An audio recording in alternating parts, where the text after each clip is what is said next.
முக்கிய செய்திகள். வங்கக்கடலில் உருவானது ஹாமூன் புயல். தமிழகத்தில் தீவிரமடையும் வடகிழக்கு பருவமழை. தொடர் மழையை சந்திக்க தயார் நிலையில் சென்னை. வடிகால் பணிகளை விரைவாக முடிக்க தீவிரம். மாலை 6 மணி முதல் ஆம்னி பேருந்துகள் இயங்காது. பறிமுதல் செய்த பேருந்துகளை விடுவிக்க கோரி போராட்டம். வணக்கம். வங்கக்கடலில் உருவாகியிருந்த காற்றழுத்த தாழ்வு மண்டலம் ஹாமூன் என்ற புயலாக உருவெடுத்துள்ளது. வடகிழக்கு பருவமழை தொடங்கிய நிலையில் தமிழ்நாட்டில் பல்வேறு இடங்களில் மழை பெய்து வருகிறது. கன்னியாகுமரி மாவட்டத்தில் பெய்த கனமழை காரணமாக முட்டுக்காடு அடுத்த குருசெடி அருகில் புத்தனாறு கால்வாயில் ஏற்பட்ட வெள்ளப்பெருக்கால் திடீரென கரை உடைந்தது. இதனால் 20 ஏக்கர் பரப்பளவிலான ரப்பர் மற்றும் வாழைத் தோட்டங்கள் வெள்ளக்காடாக மாறின. 300க்கும் மேற்பட்ட வீடுகளை தண்ணீர் சூழ்ந்ததால் அப்பகுதி தீவு போல காட்சியளிக்கிறது. வெள்ளத்தில் சிக்கியவர்களை கயிறு கட்டியும் ரப்பர் படகுகள் மூலமாகவும் தீயணைப்பு வீரர்கள் மீட்டனர். ஒரு வீட்டில் நோய்வாய்ப்பட்டு இருந்த 94 வயது முதியவர் பத்திரமாக மீட்கப்பட்டார்.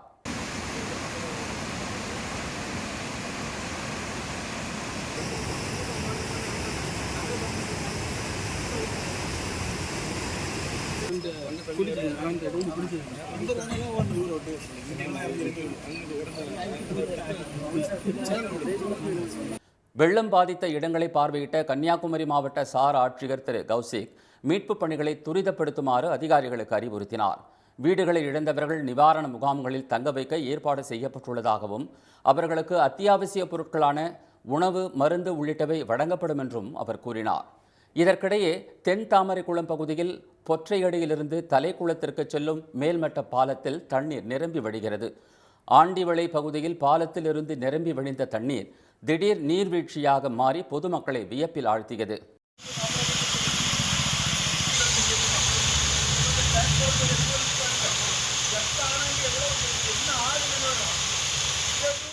புதுக்கோட்டை மாவட்டம் ஆலங்குடி மற்றும் சுற்றுவட்டார பகுதிகளில் பெய்த மழையால் ஆயுத பூஜை விற்பனைக்காக சாலை ஓரம் மற்றும் மார்க்கெட்டுகளில் கடை அமைத்திருந்த வியாபாரிகள் அவதிக்கு ஆளாகினர்.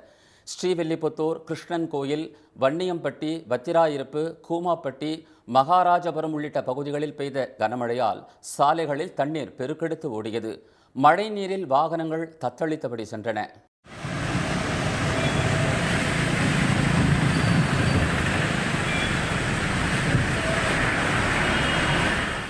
ராஜபாளையம் சுற்றுவட்டார பகுதியில் சுமார் 2 மணி நேரத்திற்கும் மேலாக கனமழை கொட்டி தீர்த்தது.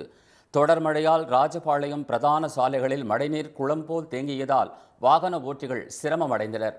வைகை அணை நீர்பிடிப்பு பகுதிகளில் பெய்யும் மழையால் அணையின் நீர்மட்டம் 60 அடியாக உயர்ந்துள்ளது. இந்நிலையில் மத்திய மேற்கு வங்க கடலில் மையம் கொண்டிருந்த ஆழ்ந்த காற்றழுத்த தாழ்வு மண்டலம் புயலாக வலுப்பெற்றுள்ளதாக இந்திய வானிலை ஆய்வு மையம் அறிவித்துள்ளது. ஈரான் நாடு கொடுத்த ஹாமூன் என்ற பெயர் சூட்டப்பட்டுள்ள இந்த புயல் அடுத்த 2 நாட்களில் வடமேற்கு திசையில் நகர்ந்து மேற்கு வங்கத்துக்கும் வங்கதேசத்துக்கும் இடையே சிட்டகாங் அருகே நாளை நண்பகல் கரையை கடக்கும் என கணிக்கப்பட்டுள்ளது. தமிழ்நாட்டில் வடகிழக்கு பருவமழை தொடங்கியுள்ள நிலையில் வங்கக்கடலில் புயலும் உருவாகியுள்ளதால் முன்னெச்சரிக்கை நடவடிக்கைகள் தயார் நிலையில் உள்ளதாக சென்னை மாநகராட்சி ஆணையர் திரு ராதாகிருஷ்ணன் தெரிவித்துள்ளார். பருவமழை வரும்போது அதிக பாதிப்பை சந்திக்கும் பகுதியாக சென்னை மாநகரம் உள்ளதால் முன்னெச்சரிக்கை நடவடிக்கைகளில் அதிக கவனம் செலுத்தப்படுவது வழக்கம். இந்த ஆண்டு வடகிழக்கு பருவமழையுடன் வங்கக்கடலில் புயலும் சேர்ந்து வருவதால் கூடுதல் எச்சரிக்கையுடன் நடவடிக்கைகள் மேற்கொள்ளப்பட்டு வருகின்றன. சென்னை தியாகராயர் நகர் உஸ்மான் சாலை முதல் சிஐடி நகர் வரையிலான பாலம் அமைக்கும் பணியில் சிமெண்ட் கட்டுமானத்திற்கு மாற்றாக இரும்பு கட்டுமானத்தை அடித்தளமாக பயன்படுத்தும் பணிகளை ஆய்வு செய்த சென்னை மாநகராட்சி ஆணையர் திரு ராதாகிருஷ்ணன் பருவமழையை சந்திக்க சென்னை தயாராக உள்ளதாக கூறினார்.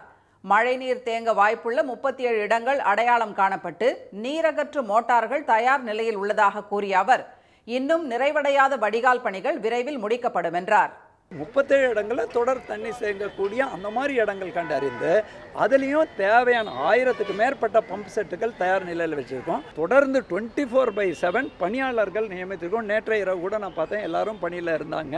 ஸோ அதனால நாங்கள் தயாராக இருக்கோம். பொதுமக்களும் எங்களோட ஒத்துழைப்பு கொடுக்கணும்னு சொல்லியிருக்கோம். சிஐடி நகரில் அமையும் பாலத்தின் அடித்தளத்தை சிமெண்டில் அமைத்தால் பணி முடிய 1 வார காலமாகும் என்ற திரு ராதாகிருஷ்ணன், இரும்பு கட்டுமானத்தை பயன்படுத்துவதால் ஒரே நாளில் பணி முடிவடையும் என்றார். அடுத்த ஆண்டு செப்டம்பர் மாதத்திற்கு முன் மே மாதத்திலேயே பாலப்பணியை முடிக்க திட்டமிட்டிருப்பதாகவும் அவர் கூறினார். சென்னையில் 521 கோடி ரூபாய் மதிப்பீட்டில் யானை கவுனி, பூந்தமல்லி உள்பட 10 இடங்களில் பாலம் கட்டும் பணிகள் நடைபெற்று வருவதாகவும் திரு ராதாகிருஷ்ணன் தெரிவித்தார். இன்று மாலை 6 மணி முதல் ஆம்னி பேருந்துகள் இயங்காது என்று தென் மாநில ஆம்னி பேருந்துகள் கூட்டமைப்பு அறிவித்துள்ளதால் சொந்த ஊர் சென்றவர்கள் வேலைக்கு திரும்புவதில் சிக்கல் ஏற்பட்டுள்ளது. தீபாவளி, பொங்கல், புத்தாண்டு, ஆயுத பூஜை ஆகிய முக்கிய விடுமுறை நாட்களில் ஆம்னி பஸ்களில் அதிக கட்டணம் வசூலிப்பது தொடர்கதையாகி வருகிறது. இந்நிலையில் ஆயுத பூஜையை முன்னிட்டு கடந்த சனிக்கிழமை முதல் 4 நாட்கள் தொடர் விடுமுறை வந்ததால் ஏராளமானோர் சொந்த ஊர்களுக்கு படையெடுத்தனர். ஒரே நேரத்தில் அதிகமானோர் புறப்பட்டதால் சென்னையிலிருந்து செல்லும் ரயில்களில் இடமில்லாமல் அரசு சிறப்பு பேருந்துகளும் வேகமாக நிரம்பியதால் பலர் ஆம்னி பேருந்துகளை நாட வேண்டிய நிலை ஏற்பட்டது. ஏற்கனவே வார விடுமுறைகளில் கட்டணத்தை 2 மடங்காக உயர்த்தி வாங்கி வரும் ஆம்னி பேருந்துகளுக்கு இது நல்வாய்ப்பாக அமைந்தது. பல பேருந்துகள் அதிக கட்டணம் வசூலிப்பதாக புகார்கள் குவிந்ததை தொடர்ந்து போக்குவரத்து அதிகாரிகள் அதிரடி சோதனை நடத்தினர். மாநிலம் முழுவதும் சுமார் 10,000 ஆம்னி பேருந்துகளில் பயணிகளிடம் அவர்கள் நடத்திய விசாரணையில் 1500க்கும் மேற்பட்ட பேருந்துகளில் கட்டண கொள்ளை நடந்தது தெரியவந்தது. இதையடுத்து அந்த பேருந்துகளுக்கு அபராதம் விதிக்கப்பட்டு 15 லட்சம் ரூபாய் வசூலிக்கப்பட்டது. விதி மீறல்களில் ஈடுபட்ட 102 பேருந்துகளும் பறிமுதல் செய்யப்பட்டன. ஆனால் பயணிகளுக்கு பாதிப்பு ஏற்படாத வகையில் கட்டணம் நிர்ணயிக்கப்பட்டிருந்ததாகவும் தவறிழைக்காத பேருந்துகளை உடனே விடுவிக்க வேண்டும் என்றும் ஆம்னி பேருந்து உரிமையாளர்கள் சங்கம் அரசுக்கு கோரிக்கை விடுத்தது. இந்நிலையில் பண்டிகை விடுமுறை இன்றுடன் முடிவடைந்து அனைவரும் ஊர் திரும்ப தயாராகி வரும் நிலையில் மாலை 6 மணி முதல் ஆம்னி பேருந்துகள் இயங்காதென்று தென் மாநில ஆம்னி பேருந்துகள் கூட்டமைப்பு அறிவித்துள்ளது. சென்னை கோயம்பேட்டில் செய்தியாளர்களிடம் இதனை தெரிவித்த அதன் தலைவர் திரு அன்பழகன், பேருந்துகள் விடுவிக்கப்படும் வரை போராட்டம் தொடரும் என்று கூறினார். இது பயணிகளுடைய இந்த பெரிய பாதிப்பை ஏற்படுத்துது. கிட்டத்தட்ட நாளைக்கெல்லாம் அது பிடிச்சாங்கன்னா வழி ஃபுல்லாக அவ்வளவு டிராஃபிக் இருக்கும், அவ்வளவு கூட்டமாக இருக்கும்போது வழியில் பயணிகள் பிடிக்கும் போது பயணிகள் வழி எங்கே போவாங்க? கிட்டத்தட்ட தமிழகத்தில் உள்ள 5-6 சங்கங்களில் கேரளாவை சேர்ந்த சங்கங்கள், கர்நாடகா, ஆந்திரா, தெலுங்கானா தென் மாநில கூட்டமைப்புன்னு எல்லா சங்கங்களும் கூட்டமைப்பு இப்போ நாங்கள் சாயங்காலம் ஒரு 3 மணிலேருந்து ஒரு 12:30 மணி வரைக்கும் மீட்டிங் நடந்து அந்த மீட்டிங்கில் ஒரு ஒத்த கருத்தை எடுத்து கேட்க வேண்டாம்னு முடிவு பண்ணியிருக்கோம். புதிதாக வந்த போக்குவரத்து ஆணையர் வாகனங்களை சிறைபிடிக்குமாறு மண்டல அதிகாரிகளை கட்டாயப்படுத்துவதால் உரிய காரணங்களின்றி பேருந்துகள் சிறைபிடிக்கப்படுவதாக அவர் குற்றம் சாட்டினார். இதனால் பாதியிலேயே பயணிகள் இறக்கிவிடப்பட்டு சிரமத்துக்கு ஆளாவதாகவும் திரு அன்பழகன் புகார் கூறினார். தொடர் விடுமுறை முடிந்து ஊர் திரும்ப 1 லட்சம் பயணிகள் முன்பதிவு செய்துள்ள நிலையில் திடீரென ஆம்னி பேருந்துகள் சங்கத்தினர் போராட்டத்தில் ஈடுபட உள்ளதால் பயணிகள் பாதிக்கப்படும் நிலை உருவாகியுள்ளது. மாமன்னன் ராஜராஜ சோழனின் 1038ஆம் ஆண்டு சதய விழாவையொட்டி தஞ்சை மாநகரமே விழா கோலம் பூண்டுள்ளது. தஞ்சையில் சதய விழா இன்றும் நாளையும் அரசு விழாவாக கொண்டாடப்படுகிறது. 2 நாட்கள் நடைபெறும் இந்த விழாவில் பட்டிமன்றம், கருத்தரங்கம், கலை நிகழ்ச்சிகள் ஆகியவை நடைபெற உள்ளன. சதய விழாவை முன்னிட்டு தஞ்சை பெரிய கோயில் மின் விளக்குகளால் அலங்கரிக்கப்பட்டு தங்க நிறத்தில் ஜொலிக்கிறது. நகரின் முக்கிய சாலைகளில் வண்ண விளக்குகளால் அமைக்கப்பட்ட தோரணங்கள் அலங்கார பந்தல் போல் அழகாக காட்சியளிக்கின்றன. சதய விழாவின் தொடக்கமாக அழகிக்குளம் வளாகத்தில் நேற்று நடைபெற்ற தப்பாட்டமும் பரதநாட்டியமும் காண்போரை கவர்ந்தது. நவராத்திரி விழாவை முன்னிட்டு பெரிய கோயில் சென்ற ஆயிரக்கணக்கான பக்தர்கள் மின்னொளியால் ஒளிரும் ராஜராஜ சோழன் சிலை அருகே நின்று குடும்பத்துடன் புகைப்படம் எடுத்துக் கொண்டனர்.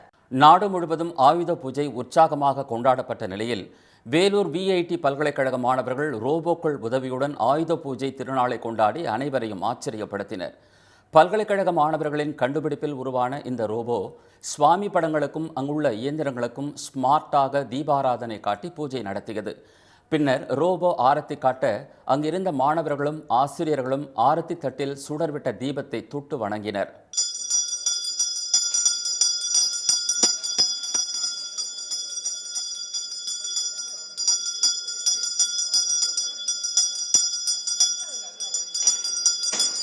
பூஜையில் பங்கேற்றவர்களுக்கு மற்றொரு ரோபோ பிரசாதம் விநியோகம் செய்து அசத்தியது. நவீன முறையில் ரோபோ ஆயுத பூஜை நடத்திய காட்சிகள் சமூக வலைதளங்களில் வைரலாகி வருகிறது. மதுரை மாவட்டம் ஆனையூரில் தூய்மை பணியாளர்கள் ஆயுத பூஜையை ஆடல் பாடலுடன் உற்சாகமாக கொண்டாடினர். தங்கள் வாகனங்களை தூய்மைப்படுத்தி வாழை தோரணம் கட்டி பூஜை செய்த அவர்கள் திரைப்பட பாடல்களுக்கு ஏற்ப உற்சாகமாக நடனமாடினர்.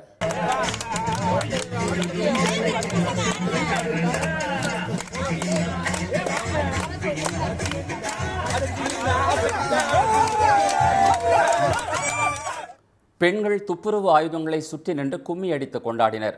அறந்தாங்கையில் வீர மாகாளியம்மன் கோயிலில் மணமக்கள் ஊர்வலம், பள்ளி வகுப்பறையில் மாணவர்கள் இருப்பது போலவும் குலு வைக்கப்பட்டிருந்தது.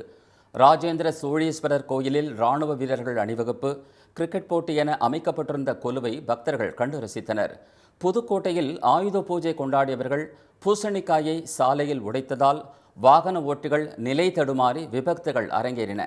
சாலை உடைக்கிற அவங்க முறைப்படி திருஷ்டி 4 முச்சத்தில் உடைச்சா நல்லதுன்னு அவங்க நினைக்கிறாங்க. இது பெரும் பாதிப்பாக இருக்குது. இந்த இருக்க வண்டி வாகனங்கள் உடைச்சி நிறைய பேர், இந்த முதியோர் ஒருத்தர் வலிக்கி விழுந்துட்டாரு. இந்த மாதிரி உடைக்கிறதுனால நம்ம வண்டியில் போகும்போது ரொம்ப இடைஞ்சலாக இருக்குது சார். ஏதாவது வலிக்கி விட்டு விழுந்துட்டோம்னா மண்டையில் அடிபட்டு போச்சுன்னா என்ன பண்ண முடியும் சொல்லுங்கள்.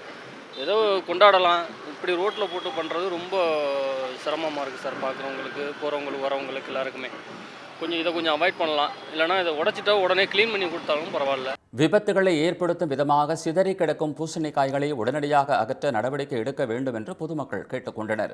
சாலையில் பூசணிக்காய் உடைப்பதை தவிர்க்க போக்குவரத்து காவல்துறையினர் பொதுமக்களுக்கு விழிப்புணர்வு ஏற்படுத்த வேண்டும் என்றும் அவர்கள் கோரிக்கை விடுத்துள்ளனர். ஈரோட்டில் விடிய விடிய நடைபெற்ற ஜவுளி சந்தையில் தீபாவளி பண்டிகைக்கு கொள்முதல் செய்ய ஏராளமான வெளியூர் வியாபாரிகள் குவிந்ததால் விற்பனை களை கட்டியது. தென்னிந்திய அளவில் ஜவுளி உற்பத்தி மற்றும் விற்பனைக்கு புகற்ற ஈரோட்டில் வாரந்தோறும் திங்கட்கிழமை மாலை முதல் செவ்வாய்க்கிழமை மாலை வரை நடைபெறும் ஜவுளிகளுக்கான வாரச்சந்தை பிரபலமானது. தமிழகத்திலிருந்து மட்டுமின்றி அண்டை மாநிலங்களான ஆந்திரா, கர்நாடகா மற்றும் கேரளாவைச் சேர்ந்த வியாபாரிகளும் அதிக அளவு இங்கு மொத்தமாக ஜவுளி கொள்முதல் செய்வது வழக்கம். இந்த ஆண்டும் தீபாவளி பண்டிகை நெருங்கும் நிலையில் ஈரோடு ஜவுளி சந்தையில் விற்பனை சூடு பிடித்தது. மொத்த கொள்முதல் செய்யும் வியாபாரிகள் மட்டுமின்றி பொதுமக்களும் குறைந்த விலையில் ஜவுளிகளை வாங்க குவிந்ததால் கூட்டம் அலைமோதியது. இதனால் விடிய விடிய விற்பனை களை கட்டியது. குறைந்த விலையில் புதிய டிசைன்களில் துணி வகைகளை வாங்க முடிந்ததாக ஜவுளி வாங்க வந்தவர்கள் கூறினர். நடுத்தர வர்க்கத்துக்கு பார்த்தீங்கன்னா இங்கே ஒரு சீப் அண்ட் பெஸ்ட்டாக நம்ம பண்ணிக்கலாம்னு வச்சுக்கோங்களேன். மற்ற கடைகளில் போகிறோம்னா ஷோரூம் ப்ரைஸஸ் எல்லாம் வரும். பட் இங்கே அது இல்லாமல் நம்ம கொஞ்சம் பல்காக எடுக்கிறதானாலும் சரி, ஒரு கூட்டு குடும்பம் இருக்காங்க, ஒரு 10 பேர் 12 பேர் இருக்காங்க அப்படின்னா அவங்களுக்கு இங்கே எடுக்கிறதுக்கு நமக்கு கொஞ்சம் கம்ஃபர்டபுளாக இருக்கும். சீப் அண்ட் பெஸ்ட்டாக நம்ம எடுக்கலாங்க. ரெகுலராக ஃபெஸ்டிவல் டைமில் பார்த்திங்கன்னா இங்கே கூட்டம் இருக்கும்.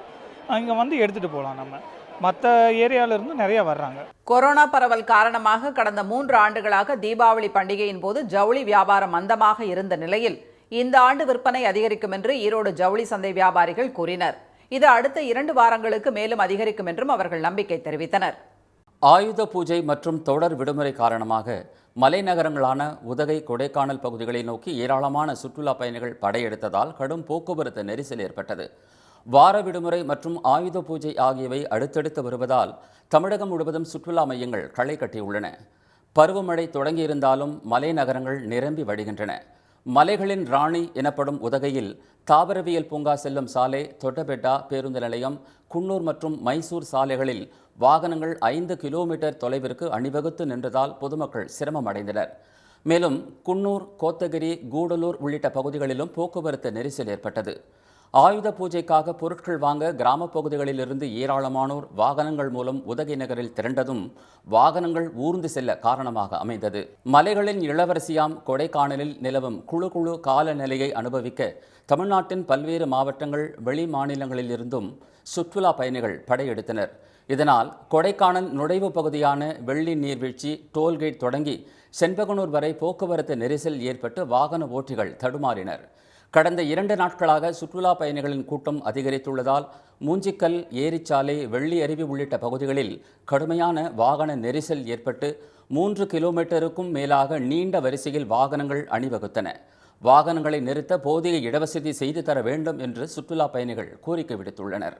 கிரிக்கெட்டை அரசியலாக பார்க்காமல் விளையாட்டாக பார்க்க வேண்டும் என்பதன் அடையாளமாக பாகிஸ்தான், ஆப்கானிஸ்தான் அணி வீரர்களின் அற்புதமான விளையாட்டு திறமையை பாரபட்சமின்றி சென்னை ரசிகர்கள் கொண்டாடி மகிழ்ந்தனர். சேப்பாக்கம் மைதானத்தில் நேற்று நடைபெற்ற உலகக்கோப்பை போட்டியில் பாகிஸ்தானை வீழ்த்தி முதல் முறையாக ஆப்கானிஸ்தான் அணி வரலாற்று சாதனை படைத்தது. போட்டியில் பாகிஸ்தான் அணியின் கேப்டன் பாபர் அசாம் அரை சதம் அடித்த போதும், ஆப்கானிஸ்தான் பந்து வீச்சாளர் நூர் அகமது விக்கெட்டுகளை அள்ளிய போதும், குர்பாஸ் மற்றும் இப்ராஹிம் துவக்க வீரர்களாக களமிறங்கி கலக்கிய போதும் சென்னை ரசிகர்கள் அவர்களை கொண்டாடும் விதமாக உற்சாக குரல் எழுப்பினர். ஆப்கானிஸ்தான் அணி வெற்றி பெற்றதும் மைதானத்தில் உள்ள ரசிகர்கள் எழுந்து நின்று கைத்தட்டியது அவர்களின் விளையாட்டு ரசனையை வெளிப்படுத்தியது. குஜராத் மாநிலம் அகமதாபாத்தில் பாகிஸ்தான் கிரிக்கெட் வீரர்கள் அவமதிக்கப்பட்டதாக சர்ச்சை எழுந்த நிலையில் கிரிக்கெட்டை அரசியலாக பார்க்காமல் எப்படி விளையாட்டாக அணுக வேண்டும் என்பதற்கு உதாரணமாக சென்னை ரசிகர்கள் இந்தியாவுக்கே முன்னோடியாக திகழ்ந்ததாக கிரிக்கெட் விமர்சகர்கள் கூறியுள்ளனர்.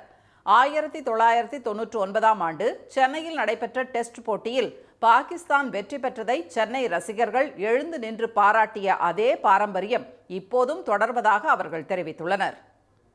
மீண்டும் முக்கிய செய்திகள்.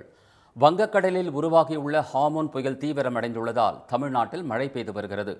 வடகிழக்கு பருவமழையை எதிர்கொள்ள தயார் நிலையில் உள்ளதாக சென்னை மாநகராட்சி ஆணையர் ராதாகிருஷ்ணன் தெரிவித்துள்ளார். இன்று மாலை 6 மணி முதல் ஆம்னி பேருந்துகள் இயங்காது என்று தென் மாநில ஆம்னி பேருந்துகள் கூட்டமைப்பு அறிவித்துள்ளது. இத்துடன் இந்த செய்திகள் நிறைவடைகின்றன. மீண்டும் சன் டிவியில் செய்திகள் மாலை 6 மணிக்கு. செய்திகளை உடனுக்குடன் தெரிந்து கொள்ள சன் நியூஸ் தொலைக்காட்சியை பாருங்கள். வணக்கம். வணக்கம்.